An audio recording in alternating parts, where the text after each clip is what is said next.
और एक स्त्री पुरुष का गोत्र नहीं बदलता। पुरुष जिस गोत्र में पैदा होता है उसी गोत्र में अपनी ही लीला समाप्त कर देता है, लेकिन हम बेटियां गोत्र बदल देती हैं। इतनी क्षमतावान है हम कि हमारा जन्म का स्थान भी बदल जाता है, हमारा गोत्र बदल जाता है, उसके बाद भी हम मुस्कुराती हैं अपने अंदर बहुत सारी पीड़ा, बहुत सारी कसक को लेकर के। जिसके आंगन में हमने खेला, हमने कूदा, हमने जिया, हमने बचपन बिताया, जब उसका हमको जिम्मेदारी लेनी होती है हम दूसरी घर चली जाती है और वो हमारा परिचय बदल जाता है। इसलिए बेटियों सावधान होना। क्यों?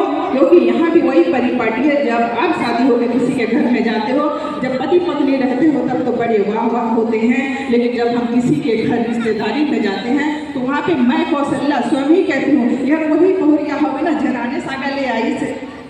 आप भी ऐसा बोलते होगे। इसीलिए उस बेटी को भी बचाओ कि बेटा जीवन भर का ये ठप्पा लेके तू कैसे रहेगी, हम तो आज है कल गुजर जाएंगे। और बेटा तू इसको लाइफ टाइम पूरा जीवन इसको एक जगह, एक कोना, एक जगह उसको देते देते थक जाएगा, पर दे नहीं पाएगा। वो बुजुर्ग हो जाएगी तब भी जुमा में होगा, यार एक ताई ना अलग जाती है, और महतारी अलग जाती है, और बाप अलग जाती है। अरे भगवान ने कुछ सोच के मेरे को आदिवासी और वो भी कंवर समाज के अंदर जन्माया।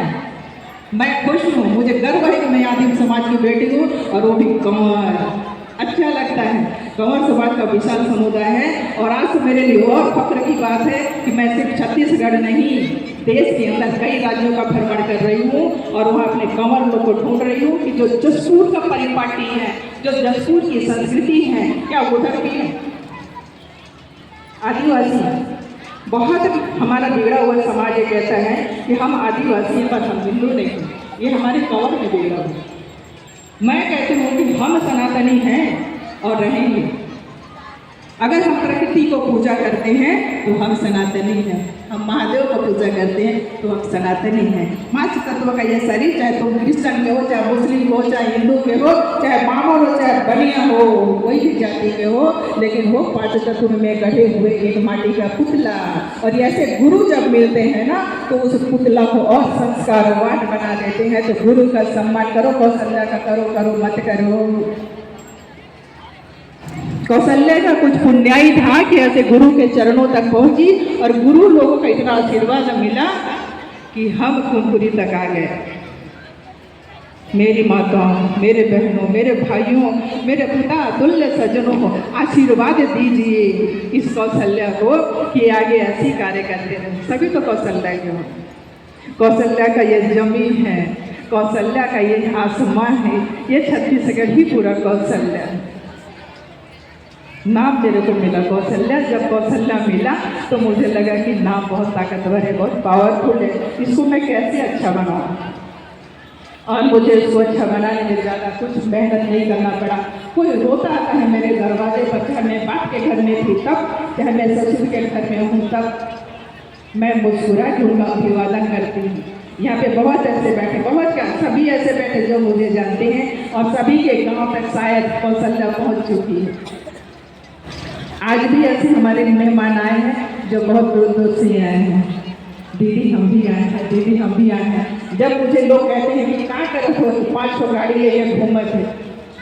बहनों, घूमना सहज है, लेकिन 4 दिन मेरे साथ आपको जाओ, खाना सोना सब हराम है। तब ईश्वर को मैं धन्यवाद देती हूँ जब मेरा स्वागत होता है, फूल की लड़ियाँ बिछाई जाती हैं, पटाखे फोड़े जाते हैं, धूप में तो छाता लेके खड़े होते हैं, आंसू निकल आता है कि भगवान इस लायक बनाया। कौशल्या को इस लायक बनाना तो उसके बेटी पढ़ना आए, बस मैं ऐसे जीते रहूँ, उसमें कोई ऐसा नहीं। अभी हम रायपुर KPS स्कूल में कार्यक्रम था और डायरेक्टर थे एक ब्राह्मण मिश्रा जी।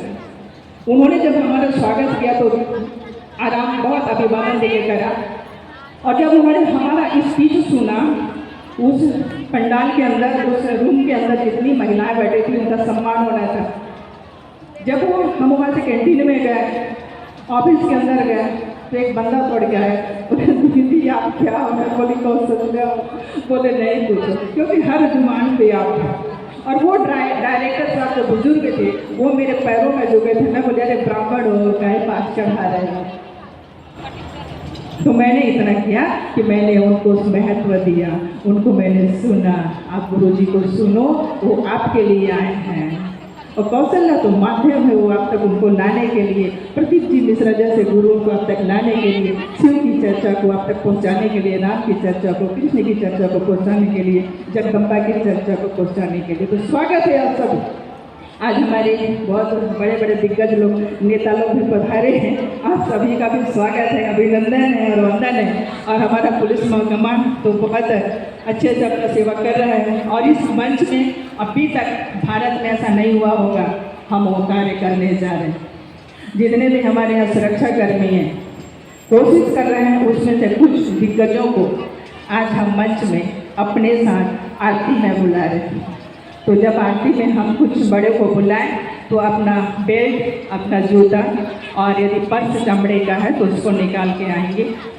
और हमारी महिला मंडल मातृ शक्ति, उनका भी लंबा लिस्ट का फहरिस्त है, उसमें भी थोड़ा छटिंग करेंगे। तो 2 शिफ्ट में हम बुलाएंगे, तो नाराज नहीं होना। कल अभी हमारे पास और समय है, क्योंकि 32-30 की संख्या हो गए हैं, लेकिन हम पूरा प्रयास कर रहे हैं कि हम सबको आमंत्रित करें। और हमारे रसोईया बंधु बांधव भी हैं, उनको भी हम मंच तक ला रहे हैं। तो आप सभी का स्वागत है और गुरु जी का स्वागत करेंगे। और आप सब बहुत सुंदर सी आज का 6वें दिवस का कथा श्रवण करेंगे। कल हवन पूर्णाहुति, अगर आरती की थाली सजा के लाना चाहे तो कल अंतिम दिवस है, जरूर लेके आवें। माला सेवा कर सकते हैं तो माला भी सुंदर सुंदर बना के लावें, ताकि हम अपने भगवान उधर बैठे उनको पहना सकें। तो बहुत बहुत आभार आप लोगों का, बहुत बहुत स्वागत, बहुत बहुत शुभकामना, ढेर सारा आशीर्वाद। जय जय जय जय जय हर हर महादेवा।